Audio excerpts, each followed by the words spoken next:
Salut et bienvenue dans cette nouvelle vidéo. Dans la dernière vidéo, on s'était laissé sur cet écran. Donc on avait fait toute la base de notre jeu et on avait ajouté donc le fond d'écran de notre jeu. Aujourd'hui, ce que je vous propose, c'est d'ajouter donc le panier de basket, de pouvoir le bouger et d'avoir les collisions sur les côtés. J'espère que vous êtes prêts, en tout cas, c'est parti. Pour commencer, on va se rendre dans le fichier OOP, donc qui fait référence au panier de basket, et on va se mettre dans la section Update. Mais juste avant, on va se mettre juste ici et on va afficher le panier de basket. Donc, pour ce faire, on va utiliser comme d'habitude la fonction love.graphics.draw. Comme ceci. Donc évidemment, c'est notre image qu'on va afficher à la position X et Y qu'on lui aura renseigné. Donc actuellement 0, 0. On va le remettre en place juste après. Self.rotate, donc la rotation, à l'échelle 1. Hop, comme ceci. Et maintenant, on va changer notre origine à l'horizontale. Ça va nous permettre de centrer facilement donc notre objet et pour autant ne pas trop impacter les collisions. Donc ça va être self.img de .getWidth divisé par 2.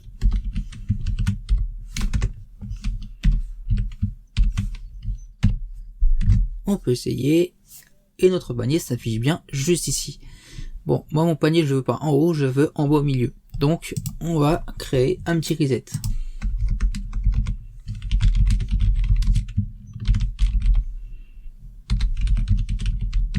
Comme ceci. Donc notre reset, on va déjà l'appeler juste après avoir chargé l'image.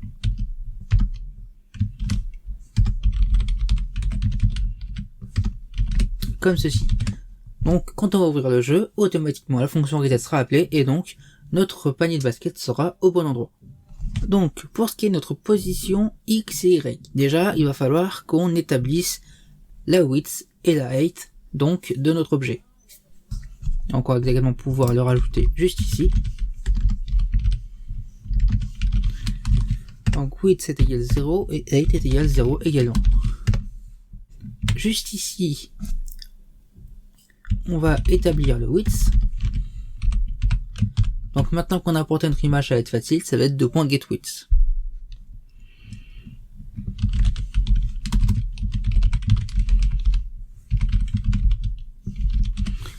Comme ceci, et self.height qui va être égal à la même chose, mais cette fois-ci 2.getHeight.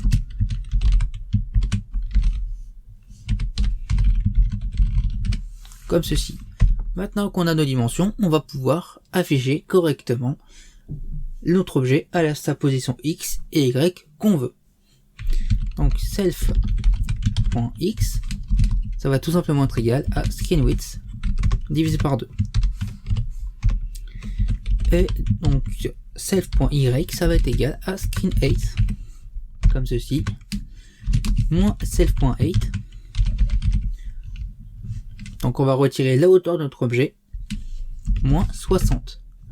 Donc là, en retirant l'auteur de notre objet, donc le bas du panier de basket va toucher le bas de notre écran. Et donc nous, on va le rehausser de 60 pixels vers le haut. Voyons ce que ça donne. Donc là, notre panier de basket est bien affiché. Maintenant, ce qu'on va vouloir, c'est l'utiliser. Ce qu'on va vouloir, c'est le faire bouger. Donc dans Update, on va créer donc une petite fonction qui va être OOP2.move, qui va prendre en compte le delta time et on va le faire juste au-dessus.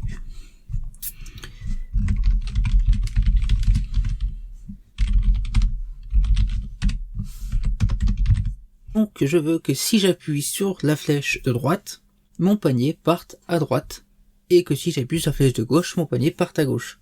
Et qu'en même temps, ils prennent une petite rotation. Donc, on va vérifier si love.keyboard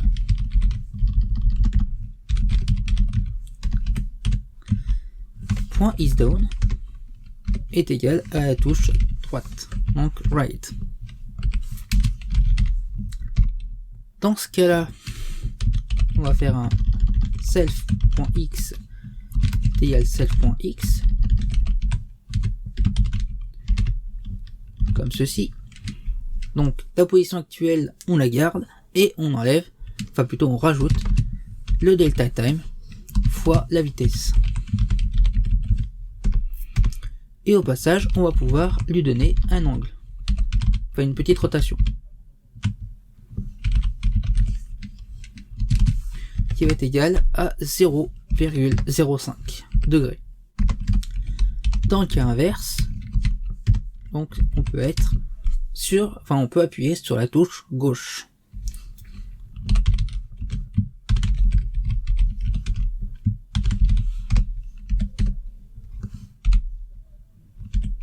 Donc dans ce cas-là, si on appuie sur la touche gauche, non, je veux pas un autre S, j'en ai déjà un, ça me suffit. Donc self.x égale self.x. Et donc cette fois-ci, au lieu d'ajouter le delta time, on va l'enlever. Et on le multiplie toujours par la vitesse. Et cette fois-ci, on va pas être à 0,05 degrés, mais on va être à moins 0,05.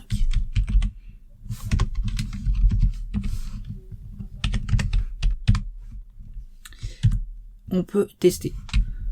Et ça marche pas. Pourquoi ça marche pas? Oui, évidemment, j'ai pas mis le DT.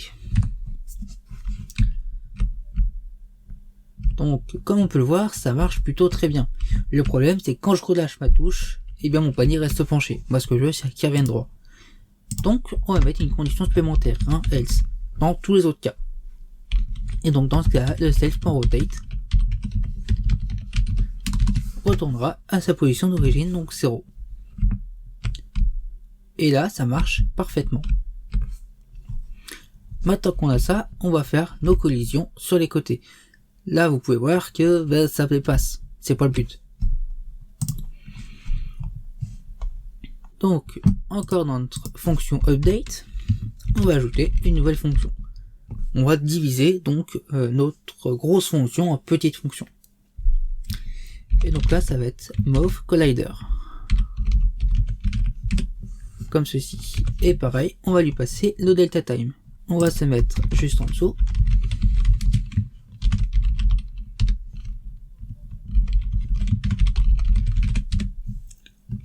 On n'oublie pas de passer le delta time.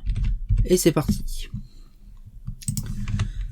Donc on va commencer par regarder si la position X de notre objet, qui pour rappel est au centre de l'objet, moins la moitié, donc à 0, est inférieur à 0. Et dans ce cas-là, on va remettre la position X à 0. Et à l'inverse, si ça dépasse de l'écran de côté, on va remettre à la position. Donc, si self.x moins self.width divisé par 2, comme ceci, est inférieur à 0. Hop. Et dans ce cas-là, on va faire un self.x est égal à 0 plus self.width divisé par 2.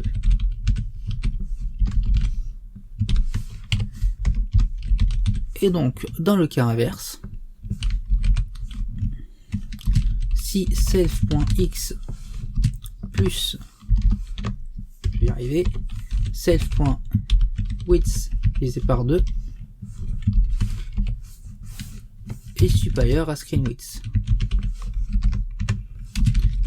Et dans ce cas-là, non, toujours pas un deuxième S, j'en ai déjà un, ça me suffit. Donc dans ce cas-là, self.x va être égal à screen width, comme ceci, moins self.width divisé par 2. Comme ceci. On peut tester. Voilà, donc maintenant on est bien bloqué. C'est parfait. Et bien voilà, c'est déjà la fin de cette petite vidéo. Si vous l'avez appréciée, n'hésitez pas à mettre un j'aime, un commentaire, à vous abonner. Et moi je vous dis à la prochaine dans une prochaine vidéo. Tchuss!